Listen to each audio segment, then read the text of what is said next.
Every city has a building people avoid, not because it's haunted, but because it feels wrong. In Mumbai, that building is Samar Heights. No reported deaths, no obvious ghost tale, but one apartment remains vacant. Apartment 7B. It's been locked up for years, untouched. The previous tenant left abruptly without paying rent for months. And while it doesn't show on paper, everyone knows why. Because of window 13. They say it's cursed. They say whatever moves through it never returns. But they don't know the truth.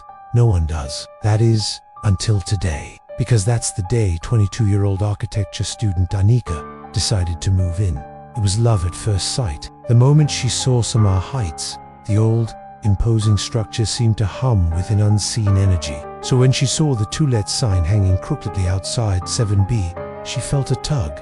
Inside, the flat was beautiful. Built in 1968, it was vintage Mumbai, complete with creaky floorboards and stained glass windows. Plus, it was affordable, just 25,000 rupees a month. And best of all, it came with a view. If you overlooked a jumble of wires snaking across the city, what you were left with was uninterrupted blue sky and fluffy clouds during the day and twinkling stars at night. As she inspected the flat with the landlord, she asked him about the window placement. On the blueprint, there were 13 windows, but she counted 14. He assuming she was referring to the very large bay window in the living room, which was made up of 3 sections, each separated by a vertical pane of glass. But as soon as Anika stepped out onto the balcony, she knew what she was talking about. There was a window here, right beside the door, hidden between 2 potted plants. It was small, roughly the size of an ironing board, and was set behind a lattice gate. She asked the landlord, "Why would you?" "There's nothing to see,"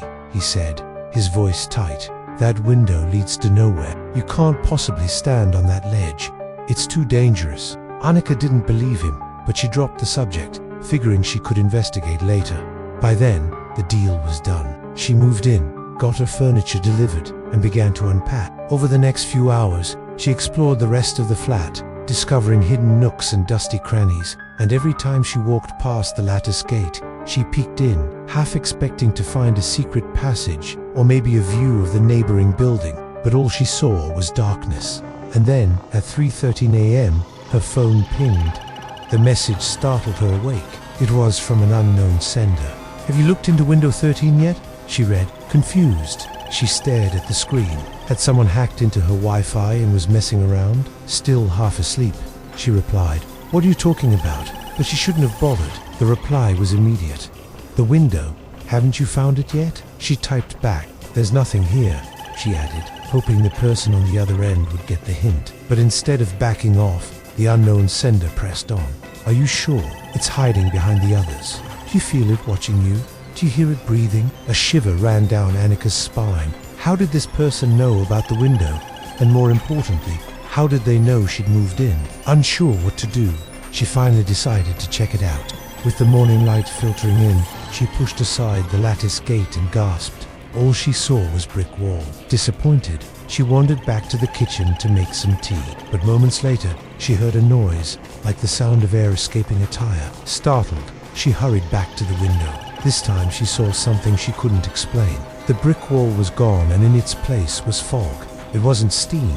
There was no source of heat. It was cold.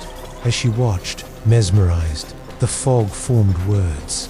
"Look out!" She wanted to scream, but no sound escaped her lips. What was happening? Was this a sick joke played by her landlord, or maybe some bored teenagers from the building next door? Either way, she needed to get out of there. As she hurried away, she saw the fog clear from the window. Looking back, she saw the window as she'd seen it before, just a dark rectangle framed by wood, until it wasn't. In a flash, it became a mirror, reflecting the room she'd just left.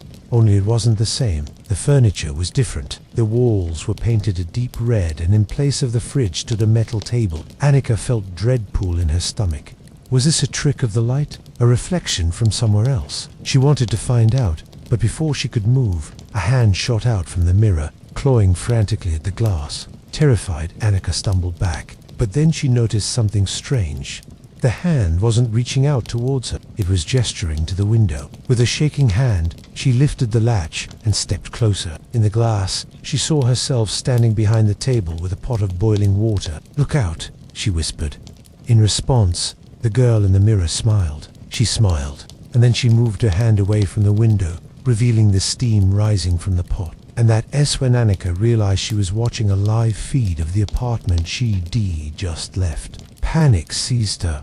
Was she trapped in some kind of time loop? And if so, who was the other girl? But then her phone pinged. Unknown sender. You looked too long. Now it wants to come in. Before she could react, every other window in the apartment slammed shut, plunging the room into darkness. Wind howled. Rain lashed against the windows and thunder rumbled overhead. But there was no storm. She tried to find the front door, but when she did, she found something horrifying. Where the door had been, there was now a blank white wall. Unable to comprehend what was happening, she ran back to the balcony. But when she reached the railing, she stopped dead in her tracks. From window 13, a hand pressed against the glass, pushing, trying to come out. Anika screamed and fell to the floor, shielding her head with her arms. But then the wind died down, the rain stopped, and the clouds parted, revealing a bright, sunny sky. When she peeked between the window shutters, the hand was gone. Trembling, she ran back into the house to escape through the front door, only to find it blocked by a pile of bricks and mortar. Was this some elaborate prank played by her landlord? Maybe. But when she looked back at window 13, she saw her own face staring back.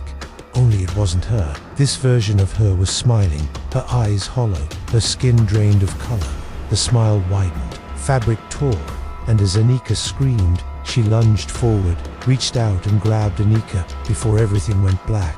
3 days later, the building manager came to inspect the flat. Everything looked fine from the outside, but when he entered the building, something strange happened. He saw his own face in the glass, smiling back. Then it blinked.